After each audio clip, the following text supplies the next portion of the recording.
What's going on, everybody? Welcome to the Ryan Pineda Show, where we talk all things money, real estate, and entrepreneurship. And in today's episode, I'm going to give you the top 5 tips that you need to know if you're virtually wholesaling.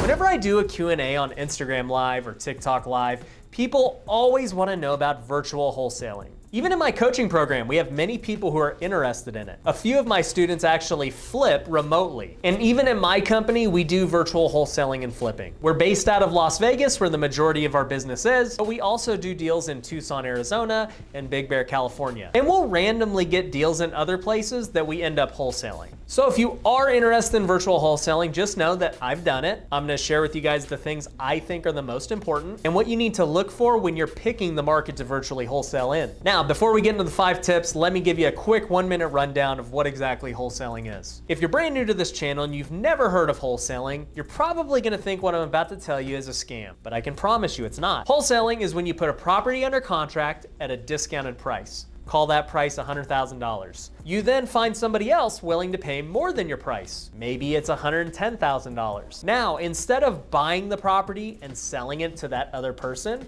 like you would with a house flip, you're just going to sell the contract you have in place. You will sell the contract to the other person, who will then buy the property at your contracted price of $100,000. But in exchange for you selling that contract, they're going to pay you what's called a wholesale fee or an assignment fee for the difference between what you had it under contract for and what you sold it to them for. So if you sold it to them for $110,000 and you had it under contract for $100,000, you're gonna make $10,000. And that is how wholesaling works. You don't need to buy the house. All you have to do is find a good deal, put it under contract, and find somebody willing to buy it. That's it. And if you're still confused, that's okay. I've actually done other videos on how to wholesale step by step. You can find them in the link below, and maybe a little card will pop up around here that you can watch another video on as well. But if you really wanna take it to the next level, I highly suggest you guys go to futureflipper.com. There you can find my online course on how to flip and wholesale right now. You can also apply to be coached directly by me, where we go over how to do it at a high level. All right, now enough with the sales pitch. Let's go over the top 5 things you need to look for with virtual wholesaling. So virtual wholesaling is just wholesaling, but in another place where you're not at.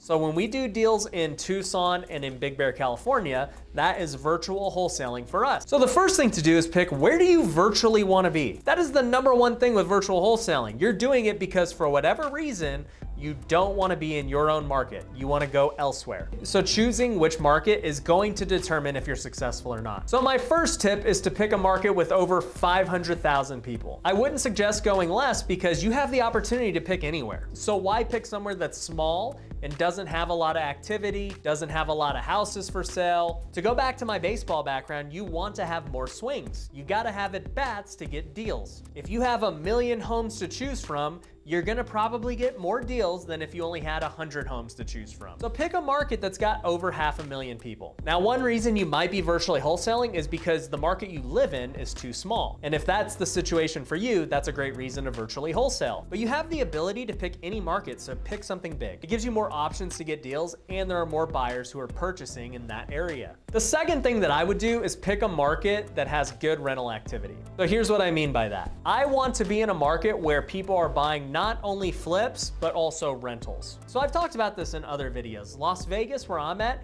the rental market is not that good for an investor. A $300,000 house might only rent for $1,700, $1,800. That's not a good ROI. So typically when I buy a house in Vegas, my only exit strategy is to flip it. And that kind of sucks. I would love to keep more houses if I could. It just doesn't make sense numbers wise. So one of the reasons we chose Tucson and Big Bear is because they have great rental markets. I'm not stuck only flipping deals we get. I can choose to flip it, rent it, wholesale it. I have a lot of options. And when you have more options, you can make more money. For Tucson, we could pick up a home for $150,000 and potentially rent it for $1,300 to $1,500. That's a good enough return in my book as a rental. I don't mind keeping those. But I'm not gonna rent something in Vegas that's $300,000 for $1,800. So if you're gonna go virtual, Pick somewhere where the rents make sense. Not only will it help you build your own personal portfolio, but it will help you wholesale deals to buy and hold investors as well. So I would definitely do that if I'm virtually wholesaling. The third tip is pick somewhere where you have reliable boots on the ground. If you're just picking a market because it has good economic factors, but you don't have anyone there you trust,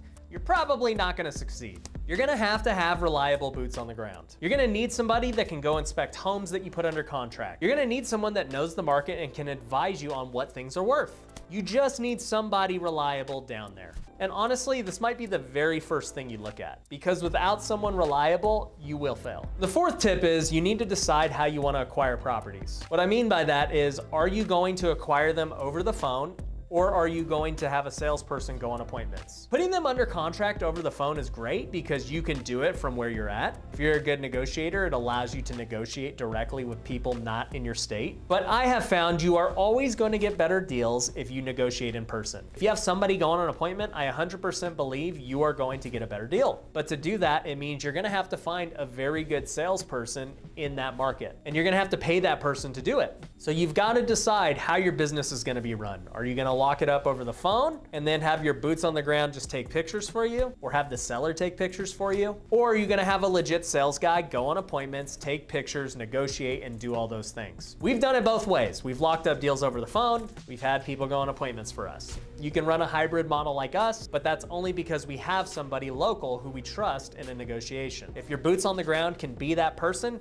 perfect. And that's why I said the boots on the ground are probably the most important thing you can have. For my fifth and final tip, the last thing I'll say is don't spend a ton of money right off the bat in marketing. You may decide that this is the best market ever and you're stoked and it's gonna be where you're investing, but don't go buy all of this data for your marketing. Don't go rent an office or do anything crazy. You need to test that the market is what you think. So do that very lightly. Buy a little bit of data, cold call a few sellers, text a few sellers, send some direct mail, but do not launch this full-on big campaign as if it's already for sure a done deal. You need to test the market and see if it's legit. For us, when we went to Tucson, we bought a little bit of data, we flew down there, met some people, and we marketed a little bit. We weren't doing a lot. We got a couple of deals, it made money, we said this is great. We bought more data, we did more marketing, and now we're flipping more homes over there. But it was after the testing phase. So make sure you don't go crazy out the gate. And now that I'm thinking about this, I'm actually gonna give you guys a bonus tip. Make sure you have a really good title company out there. They need to understand what wholesaling is. They need to be able to give you whatever resources you need. A local title company is a huge resource. So make sure you're getting a good title company. And you can get recommendations from just posting in wholesale Facebook groups. Just simply ask, hey, what's a good title company in Tucson, Arizona?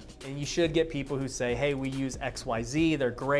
That's what I do. I always go for referrals first and foremost. So a good title company will be key. So if you're still with me, thank you. You guys have a great attention span. To recap, the 5 tips are: number 1, pick a population that's over 500,000.